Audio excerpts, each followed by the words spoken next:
Bonjour, nous sommes de retour pour la journée portes ouvertes de l'IUT et de l'Université de Toulon. Je suis Léa, chargée d'orientation. Je vous rappelle que nous sommes en direct et que vous pouvez poser toutes vos questions sur le live YouTube. Pour cette émission, nous allons parler du BUT GE2I, Génie électrique et informatique industrielle, et du BUT GMP, Génie mécanique et productique. J'ai le plaisir d'accueillir Axel et Antoine pour le BUT GE2I et Nicolas et Manon pour le BUT GMP.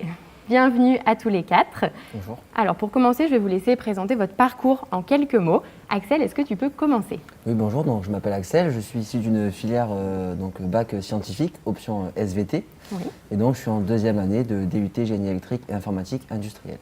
D'accord. Et qu'est-ce que tu as fait avant d'intégrer Lorsque j'ai obtenu mon bac, mon objectif était de rentrer dans l'armée, dans le renseignement militaire. Cependant, suite à 2 ans de procédures administratives qui m'ont amené finalement à être refusé pour rentrer dans l'armée, j'ai décidé donc de me réorienter vers une filière qui me permettrait d'accéder à mon objectif qui était de devenir ingénieur. D'accord, donc tu fais une école. Voilà, c'est ça. Et toi, Antoine? Je m'appelle Antoine. Moi, j'ai fait un baccalauréat STI 2D en option système d'information numérique, où après j'ai intégré une licence de biologie qui ne m'a pas plu, et donc j'ai fait une réorientation en DUT Génie électrique et informatique industrielle. Et qu'est-ce que tu envisages après? Donc, comme Axel, moi j'envisage une école d'ingénieur normalement, plutôt sur Toulouse ou sur Grenoble. D'accord, merci. Et toi, Nicolas? Donc moi j'ai fait baccalauréat sciences pour l'ingénieur au lycée Rénoir. Puis ensuite j'ai décidé de faire une année en classe prépa, mais je ne pouvais pas passer en deuxième année comme ma moyenne n'était pas forcément excellente. Et après j'ai décidé d'intégrer le DUT Génie mécanique et productique pour avoir le côté plus théorique, plus pratique que théorique, pardon. Et à l'issue du DUT, j'aimerais intégrer une école d'ingénieur par alternance ou initiale, ça dépendra. Merci. Et toi, Manon? Ouais, moi, comme Nicolas, j'ai fait un bac sciences de l'ingénieur. Après, donc, j'ai intégré directement le DUT. Et donc là, on est en deuxième année dans le but de faire une école d'ingénieur juste après. D'accord. Et alors, quand tu es arrivé en première année de DUT à ton époque GMP, oui. Qu'est-ce qui t'a le plus marqué? On va dire que ce qui m'a le plus marqué, c'était vraiment le fait d'être une des seules filles. On est arrivé à 5 et au bout d'aller un mois, elles sont toutes parties et je me suis retrouvée toute seule dans ma classe. Et comment ça s'est passé après? Après, ça s'est très bien passé. Franchement, j'ai pas eu de soucis plus que ça. Les profs étaient très bienveillants envers moi, surtout. Et après, j'ai été une élève comme une autre en GMP. Ouais. Qu'est-ce que tu donnes comme conseil aux lycéennes qui souhaitent intégrer cette filière? Franchement, je leur conseille d'y aller parce qu'il n'y a aucun souci. Vraiment, tout se passe bien. Franchement, c'est accessible à tous, et même aux filles. Et les femmes ont toute leur place dans Bien cette sûr. filière. Bien sûr. Merci. Nicolas, toi, quels étaient tes cours préférés quand tu es arrivé en première année? Déjà, on a 3 cours déjà, TD, cours magistraux et TP. Et moi, j'ai adoré les TP parce que par rapport au DUT qu'on faisait, il y avait une trame logique entre chaque matière. Donc d'abord, on commençait par tout ce qui était mécanique, dimensionnement. Avant de passer à la production, il fallait voir les méthodes pour faire cela. Et en amont, il y avait forcément les travaux théoriques pour pouvoir mener à bien les TP. Et il y a 2 types de TP. Donc déjà, il y a ceux où on est en bureau d'études, donc on est plus nombreux, et ceux où on est presque dans l'industrie, où on est moins nombreux par rapport à des critères sécurité. Vous êtes comme dans des ateliers finalement? Presque Oui, en c'est industrie, on a des machines hyper coûteuses. Oui. Donc ça permet vraiment, comme si on était dans l'industrie, où on doit répondre presque à un cahier des charges, à des demandes justement par les professeurs. Et il faut faire un compte-rendu à la fin à chaque fois. D'accord. Et toi, Antoine, en GE2I, quels étaient tes cours préférés quand tu es arrivé? Moi, vu que je suis issu d'un baccalauréat STI 2D, j'ai fait un peu de programmation avant et retrouver ça en GE2I m'a beaucoup plu. Donc on a commencé avec de la programmation en C, avec des choses assez simples, et c'est vrai que je trouvais ça très intéressant. Donc c'était des TP et des TD, enfin on appelle que des TP pour de la programmation, et c'était très intéressant. Et toi, Axel? Moi, ce qui m'a le plus plu en termes de matière, je dirais que c'était les mathématiques et la physique, parce que c'est ce qui se rapprochait le plus en fait de mon bac scientifique option SVT. Oui. Après, c'est vrai que j'avais beaucoup plus de mal dans les matières, comme a dit Antoine, de l'informatique, programmation, parce que j'en avais jamais vu. Et oui. Mais ça se rattrape très facilement en travaillant régulièrement. Donc, voilà. Ça dépend un petit peu au fait, de votre parcours avant d'intégrer. Ok. Alors, en BUT, les étudiants auront 600 heures de projets tutorés sur les 3 ans. Vous avez également eu 300 heures de projets tutorés.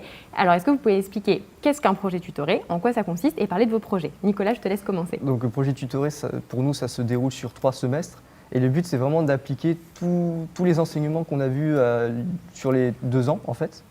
Donc pour ma part, moi, j'ai travaillé sur un projet qui a été proposé par un étudiant. Donc c'est sur les guindes d'eau, donc sur les systèmes qui permettent d'ancrer le bateau. Et le but, c'est quand le bateau il fait des mouvements de va-et-vient, c'est de récupérer ce mouvement, de l'amplifier pour pouvoir produire de l'électricité. Et du coup, on a pu mettre à bien tout ce qui était dimensionnement des structures, fabrication, des calculs résistance des matériaux, jusqu'à la fabrication sur les machines conventionnelles qu'on a à l'atelier. Donc c'est vraiment un enchaînement. Et toi, quel est ton rôle vraiment dans ce projet? Alors, j'occupe la responsabilité de communication et électricité. D'accord. Et toi, Manon? Moi, mon projet, c'est en fait, ça part d'un professeur. Donc, on avait pour but de créer un système d'éjection de parachute. En fait, le but, c'est donc de réaliser le système de toutes pièces, la conception, la programmation. On l'a créé parce que le drone coûte très très cher, du coup on devait assurer sa sécurité, il devait répondre du coup au cahier des charges qui servira plus tard aux pompiers du Var en quelque sorte pour assurer les vols du drone. Oui, parce que du coup, si je resitue, c'est un système d'éjection pour parachute pour drone en fait. Exactement. Voilà, oui. parce que c'est un objet qui coûte très cher et qu'il ne faut pas perdre. Oui. Du coup, voilà. Ok, et vous, Axel, Antoine? En fait, moi j'ai fait 2 projets tutorés au cours de mon DUT. Oui. Le premier auquel j'ai participé, c'était le projet robot, et je laisserai Antoine en parler parce qu'il y est actuellement. D'accord. Du coup, moi, je travaille actuellement sur un variateur de vitesse pour vélo à assistance électrique. Donc en fait, le but, c'est de créer une unité qui va venir donc assister le cycliste au cours de son effort. Oui. Et donc pour revenir à la question que vous avez posée tout à l'heure par rapport au rôle qu'on a dans le projet, comme nous on n'est que 2, on va dire qu'on s'est réparti les tâches de manière... en fait, on fait un peu tous les 2 les mêmes choses en fait, on n'a pas de rôle bien précis. Voilà. D'accord, vous avez la polyvalence. C'est ça. Voilà.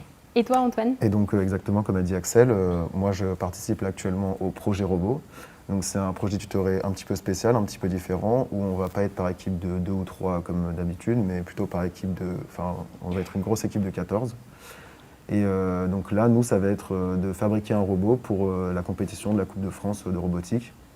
Donc chacun va travailler sur un robot bien particulier et on va mettre toutes nos connaissances en commun pour essayer d'avoir le meilleur robot pour la compétition. Donc ça va passer par le travail de la conception du robot avec des pièces et de l'usinage. Ensuite, on va avoir un peu d'électronique directement sur les robots et on va travailler aussi le C en embarqué sur les robots. Donc c'est là où on va passer le plus clair de notre temps en fait, donc à faire du C sur les robots. Alors justement, il y a une question pour vous. Est-ce qu'en GE2I, il y a beaucoup de programmation?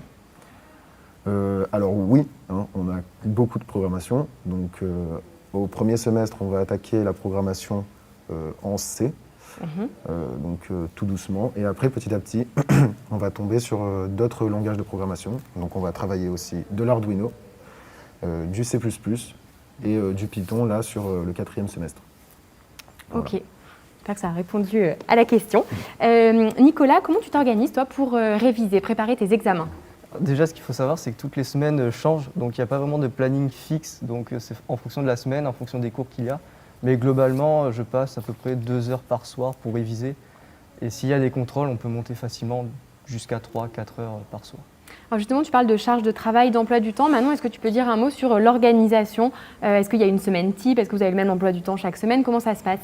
En soi, on n'a pas la même semaine. Chaque semaine change. Mais ça reste globalement la même répartition de travail, les mêmes nombres d'heures de TP. On a quasiment les mêmes heures de TD et on a quelques heures d'amphi qui sont principalement en début de semaine.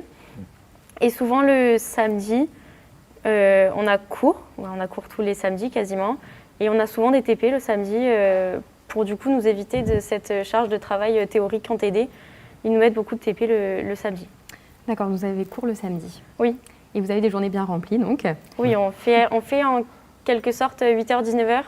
on le fait au moins 2 ou 3 fois par semaine. Et le jeudi, on n'a pas cours. Le jeudi après-midi, on n'a pas cours parce que c'est réservé au sport. Donc, ils nous laissent notre temps libre. Et ça fait du bien pour décompresser. Exactement. Trouver l'équilibre entre les loisirs et les études. Ça. Alors, il y a une question pour vous. Est-ce qu'en GMP, il n'y a que de la mécanique? La mécanique occupe une part quand même assez importante, mais il n'y a pas que de la mécanique forcément. Il y a aussi tout ce qui est lié à des matières comme la production, les méthodes de fabrication, les maths aussi, techniques d'expression, anglais. Mais globalement, la mécanique, oui, il y a quand même une part assez importante, mais ce qu'il faut savoir, c'est que c'est divisé en plusieurs UE. Donc, la mécanique se situe dans l'UE1 avec d'autres matières comme le dimensionnement des structures qui est aussi en lien avec la méca.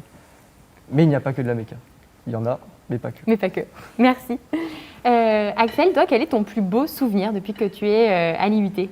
Moi, je dirais, c'est finalement, comme j'ai été, entre guillemets, déscolarisé pendant 2 ans, ça a été de retrouver un peu cette vie étudiante qui est vraiment très intéressante, de travailler ensemble à la bibliothèque universitaire, par exemple. C'est vraiment ça qui m'a plu. Ouais. D'accord, justement, on en parlera un petit peu après avec toi, Nicolas, de la BU. Et toi, Antoine, tu as ton plus beau souvenir? Alors moi, je me souviens que des fois, on avait pas mal d'heures de travaux pour nos projets.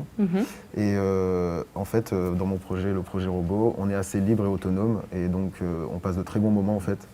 Il ne faut pas voir ça comme une grosse charge de travail, mais au contraire, chacun travaille à son rythme, sur son ordinateur. Et j'ai trouvé ça vraiment super quoi, pour le DUT.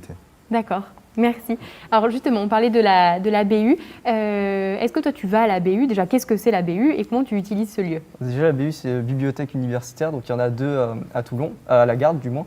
Et 2 à Toulon aussi, Oui, et une à 2. Draguignan. Il y a 5 bibliothèques universitaires à l'université. Et donc à celle de la Garde, donc on peut emprunter des livres, mais on peut aussi et surtout travailler. Donc moi, c'était surtout au semestre 1, donc avant qu'il y ait le Covid. J'allais quasiment tous les soirs à la BU et ce qui est bien, c'est qu'on peut réserver où il y a des salles en libre service avec un tableau. Et j'aimais particulièrement écrire l'exercice et le faire au tableau.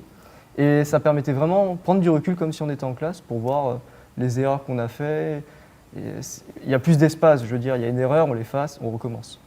Donc, il y a vraiment des outils qui sont mis à disposition. Au-delà des ressources, il y a aussi des ressources en ligne. Il y a le Wi-Fi gratuit. Oui. On peut prêter, la BU prête aussi des ordinateurs si besoin. Et il y a aussi la Europresse, le service Europresse, toute la presse en ligne. Je ne sais pas si tu as eu l'occasion de regarder. Alors, une question pour GE2I. Quelle est la charge de travail le soir en GE2I? Puisque vous avez déjà répondu. Alors, pour la charge de travail, ça va vraiment dépendre des semaines. Comme a dit nos collègues de GMP, les semaines ne sont pas fixes. En fait, on va avoir des emplois du temps très différents en fonction du semestre. Donc ça peut varier. Je sais que personnellement, je faisais 30 minutes, voire 1 heure par soir dans les périodes pas trop chargées. Et puis ensuite, ça pouvait aller effectivement jusqu'à 2, 3, 4 heures dans les périodes d'examen. D'accord, ouais. Donc ça dépend des périodes. Et toi, oui? Moi, par contre, je travaillais beaucoup plus, comme Nicolas, à la BU.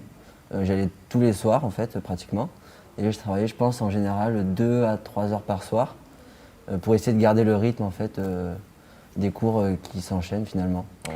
Ouais, il y a vraiment cette idée de suivre, en fait, au fur et à mesure, de ne pas se dire « je vais en cours et puis je relirai plus tard ». Non, c'est tout de suite, ouais. On retravaille le cours, on fait des fiches, on fait une synthèse. Ouais. C'est vraiment s'approprier le cours pour pouvoir, après, j'imagine, être efficace lors des travaux pratiques, en fait. Exactement. D'accord, merci. Alors du coup, je ne vous ai pas posé la question, votre plus belle expérience à l'IUT depuis que vous êtes arrivée? Manon, si tu veux commencer. À l'IUT même? À l'université. On va dire qu'une de mes meilleures expériences, c'était vraiment les soirées étudiantes au semestre 1. Oui. Après, quand on arrive au semestre 2, il y a eu beaucoup plus, il y a eu quand même un peu plus de travail que le semestre 1. Du coup, on a dû réduire ces soirées-là. Oui. Et puis après, donc, il y a eu le Covid, donc du coup, ça s'est complètement arrêté. Mais on va dire que c'était ma première soirée étudiante au tout début de l'année. C'était sympa. Le jeudi soir, après le lendemain, le vendredi matin en cours, c'était cool. Une belle expérience de vie étudiante. C'est à faire une fois. Et toi, Nicolas? Pareil, les jeudis soirs, c'est mémorable. C'est dommage qu'avec le Covid, il n'y a plus ça. Mais... Bon, on espère que ça pourra reprendre prochainement. Est-ce que vous pourriez peut-être parler, alors on parlait des côtés sympas, mais aussi parfois des difficultés qu'on rencontre dans ces études. Quelles sont les difficultés que vous avez pu rencontrer à un moment donné et comment vous avez fait face? Axel? Moi, je pense que ça dépend vraiment des profils finalement, comme on a dit tout à l'heure, c'est-à-dire que moi, j'avais beaucoup de mal dans l'informatique au départ et plus de facilité dans tout ce qui est maths, à l'inverse d'Antoine qui était lui plus à l'aise en informatique et moins à l'aise en maths. Donc voilà, je pense que ça dépend des profils. Ouais. Oui, voilà, donc comme a dit Axel, moi en mathématiques j'avais déjà de grosses difficultés. Je venais d'un bac STI 2D, donc on a un peu moins de mathématiques que dans des matières scientifiques. Et surtout, j'avais pas des très bonnes notes en mathématiques. Donc j'ai dû vraiment me mettre énormément en mathématiques. Donc j'ai travaillé beaucoup en début de semestre pour pouvoir récupérer le rythme. Et après, ça s'est plutôt bien passé sur la suite. Donc j'ai réussi largement à rattraper le retard que j'avais par rapport aux autres. En tout cas, il ne faut pas hésiter dès le début à reprendre, à se remettre à niveau en fait. Exactement. Alors j'ai une question pour vous. En GE2I, est-ce qu'il y a une grande part de pratique ou plus de théorie? C'est réparti, c'est 40% TP, 40% TD et 20% cours magistraux. Oui. Donc finalement, c'est assez équilibré. C'est assez équilibré. Ouais. Pour rappeler, donc, les cours magistraux, c'est les cours en grand groupe. Les TP, vous êtes 24, il me semble, à peu près. 12, oui. 12, c'est la moitié en fait. En TP. Ah oui, en TP, pardon. En TP, oui, avec le masque. En TP, vous êtes 12 et en TD, les travaux dirigés, vous êtes 24. Oui. D'accord, ouais, donc c'est réparti. Oui, c'est ça. Est-ce que, aussi, oui, tu as répondu à la question de ta plus belle expérience. Oui. Manon, il y a beaucoup de lycéens qui s'interrogent sur leur avenir, qui ne savent pas forcément quoi faire après leur bac. Comment ça s'est passé pour toi? Comment son projet s'est construit? Moi, quand je suis arrivée en première année, je voulais intégrer après par la suite une école d'ingénieur dans l'aéronautique. Sauf qu'après, au fur et à mesure du temps, on travaille, on voit des choses et on se dit que c'est peut-être pas fait pour nous. Donc moi, après, je suis arrivée au semestre 3. Je me suis dit que la mécanique théorique, pas la pratique, là, vraiment la théorie, c'est pas que ça me saoulait, mais c'était un petit peu... J'y passais pas autant de temps qu'en première année. Et du coup, mes résultats, j'ai eu ce que j'ai travaillé, quoi, on va dire ça comme ça. Et donc moi, après, je me suis plus dirigée vers une école dans le biomédical, mais toujours avec ce côté mécanique, parce que c'est quand même ma formation et j'aime quand même ça. Donc moi, je préconise vraiment d'y aller, de voir et de jamais s'arrêter à nos études. C'est pas parce qu'on fait un DUT génie mécanique comme nous que par la suite on peut pas complètement changer et partir par exemple en électronique ou comme moi dans le complètement autre chose, quoi. D'accord. Le projet se construit au fur et à mesure aussi des expériences. On n'a pas parlé de vos stages. Est-ce que vous avez un mot à dire peut-être, Axel, Antoine, sur vos stages? Concernant les stages, actuellement, c'est un petit peu compliqué à cause de la crise sanitaire. Mais avant sinon, on recherche dans les domaines qui lient à notre formation, donc le génie électrique, l'informatique, la maintenance, les essais. Et donc, je sais pas si tu veux rajouter quelque chose. Oui, donc pour compléter et valider notre formation, effectivement, on doit avoir un stage obligatoire, donc c'est vraiment obligatoire, de 10 semaines en fin de semestre 4. Donc je ne sais pas quand est-ce que ce sera pour les BUT. D'accord, ils ont plus les BUT, ça sera entre 22 et 26 semaines réparties sur les 3 ans. Donc, avant de conclure cette émission, Manon, est-ce que tu as un mot justement pour les lycéens qui nous regardent? Moi, je vais vous dire travailler. Si vous voulez avoir ce que vous voulez, travailler, n'hésitez pas. Il faut vraiment être organisé parce que c'est quand même une grande charge de travail, on dirait pas, mais c'en est quand même une. On se dit que c'est moins chargé que la prépa, mais c'est autant chargé, c'est juste ça change, ça modifie. On n'a pas les mêmes cours, pas les mêmes envies aussi. Et pour avoir ce que vous voulez, travailler juste. Le travail pour avoir de bons résultats. Exactement. Toi, Nicolas? Pour avoir fait prépa, l'expérience se tente, mais il faut être assez solide sur les matières scientifiques. Après, le BUT est quand même un bon compromis, parce que déjà, il n'y a pas de concours à la fin pour intégrer des écoles d'ingénieurs, sauf si les écoles d'ingénieurs proposent des concours. Mais voilà, que ce soit le BUT ou la prépa, il faudra travailler quoi qu'il arrive. Les charges ne seront pas forcément les mêmes, mais quoi qu'il arrive, le projet est pareil à la fin. Il y a du boulot. Il y a du boulot. Merci à tous les 4 pour votre participation. Merci. Si vous souhaitez en savoir plus sur le BUT GE2I et sur le BUT GMP, je vous invite à regarder l'émission qui a été enregistrée avec les enseignants. Vous la retrouverez sur le site de la JPO, dans l'onglet formation, ou sur la chaîne YouTube de l'Université de Toulon. Et nous, on se retrouve dans 10 minutes pour parler des études en lettres, langues et sciences humaines. À tout de suite.